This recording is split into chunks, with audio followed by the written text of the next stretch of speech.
छत्रपती संभाजीनगर शहरातील प्रसिद्ध Yalla Yalla आणि आईच्या गावात या दोन रेस्टॉरंटवर अन्न व औषध प्रशासनाने मोठी कारवाई केली आहे।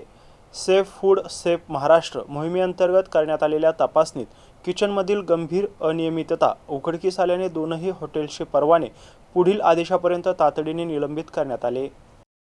विद्यानगर येथील यल्ला यल्ला रेस्टॉरंटमध्ये बटर चिकन कबाब आणि चिकन लॉलीपॉपच्या ग्रेव्हीत मोठ्या प्रमाणावर सिंथेटिक फूड कलर वापरला जात असल्याचं आढळून आलंय। एफडीएच्या पथकाने 20 ते 25 रासायनिक रंगाचे डबे जप्त करून नष्ट केलेत। तर इटखेडा कांचनवाडी येथील आईच्या गावात रेस्टॉरंटमध्ये मेनू कार्डवर बटर नान नमूद करून प्रत्यक्षात स्वस्त दर्जाचे व्हेजिटेबल फॅट स्प्रेड वापरून ग्राहकांची फसवणूक केली जात असल्याचं उघड झालंय। याशिवाय रसासाठी बुरशी लागलेले आंबे आणि सडलेल्या पालेभाज्या साठवून ठेवल्याचंही तपासणीत आढळून आलंय। अन्न सुरक्षा आणि मानके अधिनियमाचे उल्लंघन झाल्याने एफडीएचे अधिकारी रोडे झाडे आणि सहाय्यक आयुक्त पाटील यांच्या पथकाने ही कारवाई केली आहे। अन्न औषध प्रशासन आयुक्त तुकाराम मुंढे यांच्या मार्गदर्शनाखाली शहरात अशा कारवाया अधिक तीव्र केल्या जाणार असल्याचं यावेळी सांगण्यात आलंय।